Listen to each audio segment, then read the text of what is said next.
বিশ্ব রাজনীতিতে সরাসরি যুদ্ধের মাঝেই এবার নজর ঘুরিয়ে নেওয়া যাক পশ্চিমবঙ্গের রাজ্য রাজনীতির দিকে। কারণ ভোটের আগে হঠাৎই রাজ্যের রাজনৈতিক মহলে তৈরি হয়েছে নতুন জল্পনা। জল্পনার কারণ ও বিশ্লেষণ জানতে ভিডিওটি শেষ পর্যন্ত দেখতে থাকুন। নমস্কার, আমি শুভেন্দু, আপনারা দেখছেন নিউজ অরবিট বাংলা।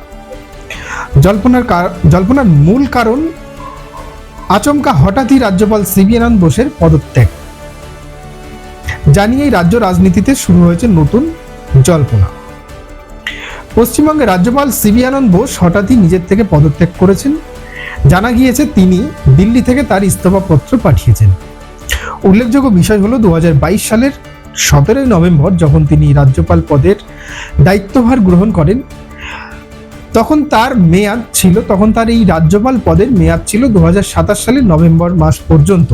কিন্তু দেখা যাচ্ছে যে সেই মেয়াদ শেষ হওয়ার অনেক আগেই তিনি নিজের থেকে ইস্তফা দিচ্ছেন। ফলে স্বাভাবিকভাবেই বঙ্গ রাজনীতিতে নতুন জল্পনা সৃষ্টি হয়েছে। এই মুহূর্তে রাজ্যপালের পদত্যাগের বিষয় নিয়ে সঠিক কারণ স্পষ্টভাবে জানা যায়নি। তবে রাজনৈতিক মহলে বিশ্লেষকদের মতামত এটি রাজ্যপাল সিবি আনন্দ বোসের ব্যক্তিগত স্বাস্থ্য কারণেও হতে পারে, আবার কেন্দ্রীয় সরকার তাকে অন্য কোনো গুরুত্বপূর্ণ দায়িত্বে অন্য কোনো স্থানে তাকে স্থানান্তরিত করতেও পারে।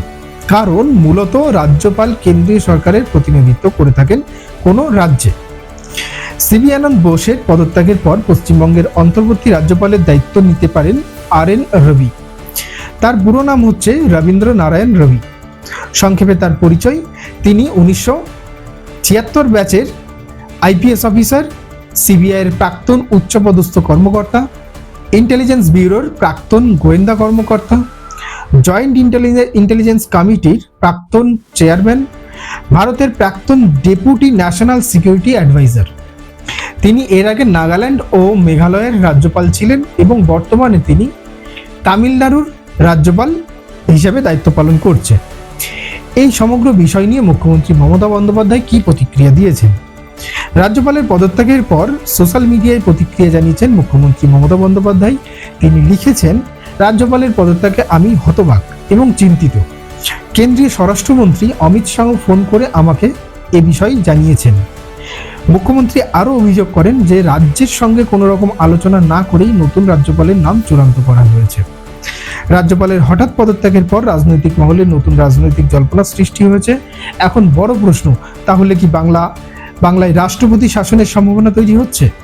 যদিও এখনো পর্যন্ত কেন্দ্রের তরফে এই বিষয়ে কোনো সরকারি ঘোষণা আসেনি, তবে বিধানসভা ভোটের আগে এই ঘটনা রাজ্যের রাজনৈতিক পরিবেশে যথেষ্ট আলোড়নের সৃষ্টি করেছে। এখন দেখার বিষয়, এই রাজনৈতিক ঘটনা আগামী দিনে পশ্চিমবঙ্গের রাজ্য রাজনীতিকে কোন দিকে এগিয়ে নিয়ে যায়। এই ধরনের ব্রেকিং নিউজ পেতে দেখতে থাকুন নিউজ অরবিট বাংলা। আমি শুভেন্দু, দেখা হবে নতুন খবর নিয়ে অন্য একটি ভিডিওতে। ধন্যবাদ।